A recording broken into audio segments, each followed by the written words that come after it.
my question to you is, what is your view about what is exactly transpersonal psychology?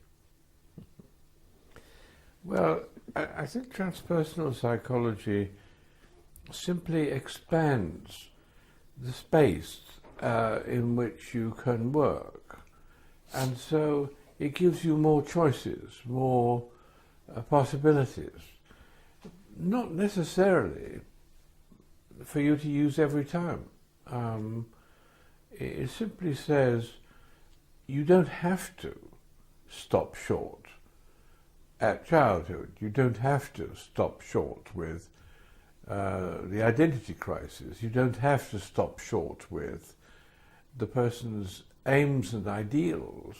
You don't have to stop short with the client's psychospiritual development at a certain level. You can explore the whole range of everything that's possible for the client and not leave anything out. So I see the transpersonal approach as simply expanding the range of possibilities. And you might sometimes want to go into some of those possibilities, sometimes you might not. Mm-hmm. Once you've got a huge range of possibilities, it's still up to the individual client to say, well, this is what I'm interested in. This is the level I'm happy to work at. This is the problem that, as I see it. And I think the therapist has to go with that.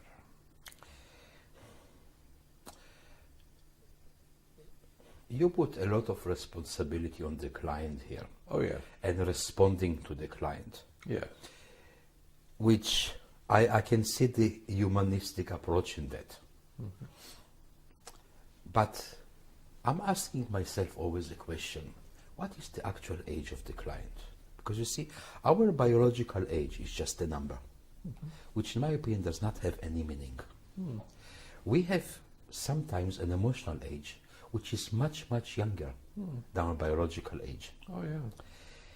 And sometimes a child needs guidance. We don't ask a child, do you want to go to school? Do you want to get educated? Sometimes we guide the child. Sometimes we take the child by the hand and we show the child different possibilities because we want to expand the world of the child. How about, even when working with an adult client who has a much younger emotional age, how about directing them a little bit and not leaving all the choices to them? Showing them more options. Well, there's an obvious danger in that it becomes the therapist's work, a therapist's aims, the therapist's limits as well. So I'm very nervous about that.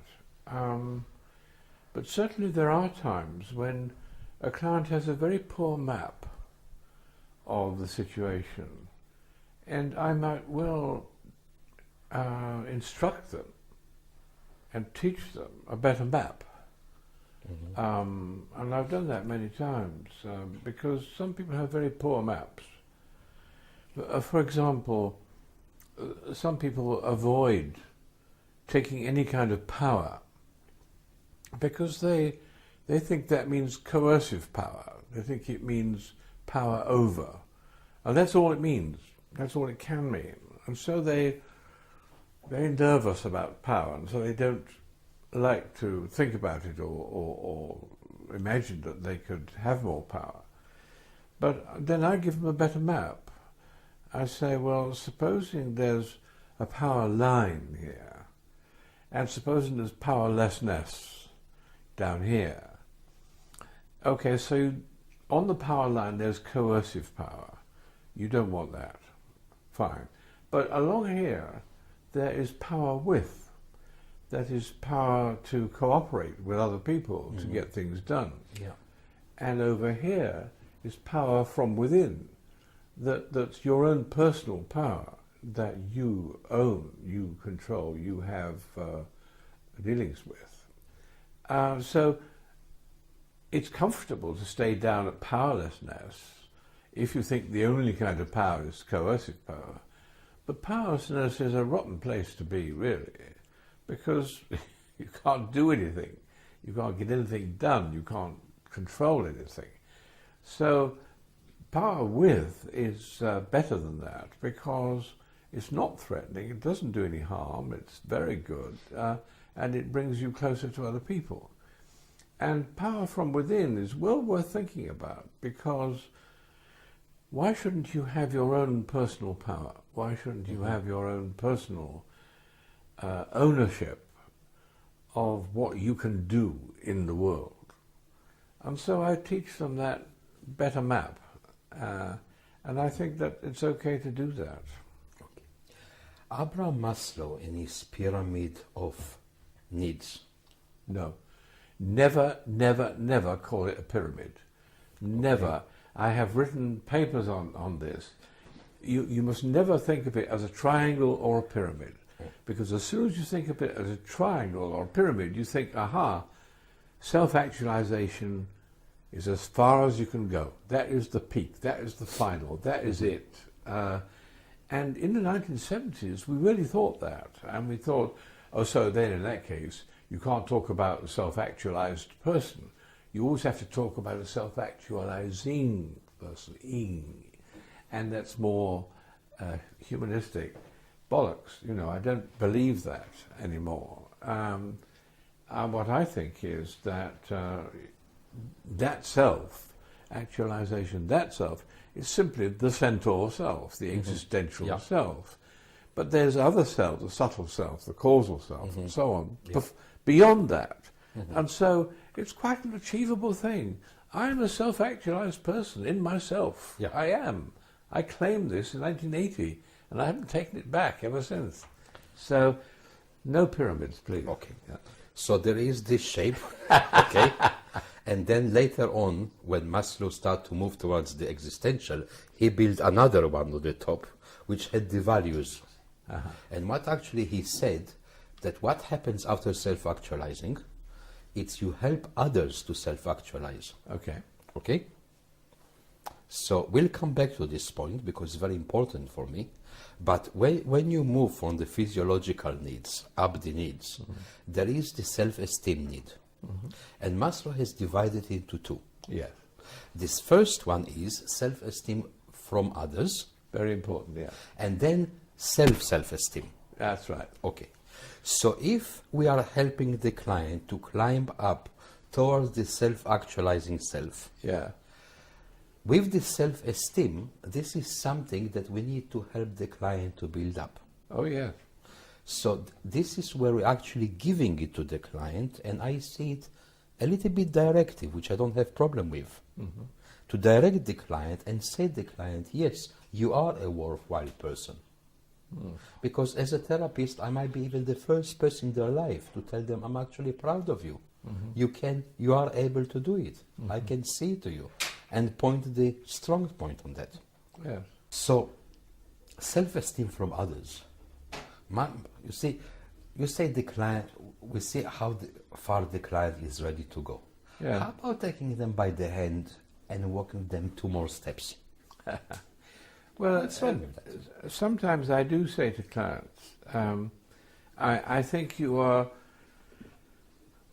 moving from mental ego to centaur. You are moving from a role-playing self to a more existential, authentic self.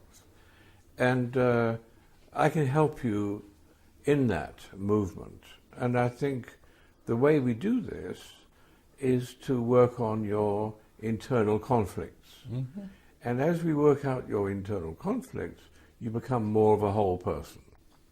I remember a woman saying to me, working class, ordinary woman, nothing special about her, saying, what I don't understand is how in this session I take myself apart into all these different parts, but when I go out, I feel more whole.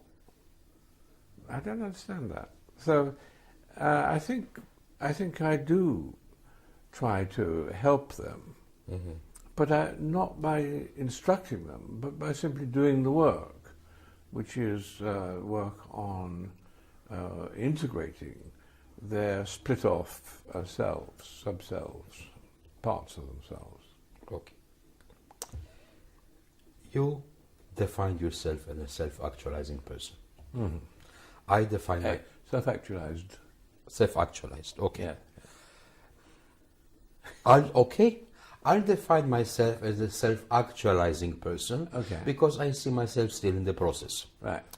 But I take the notion of Maslow that a self-actualizer or self-actualized person, one of the aims is to help others to self-actualize. Okay.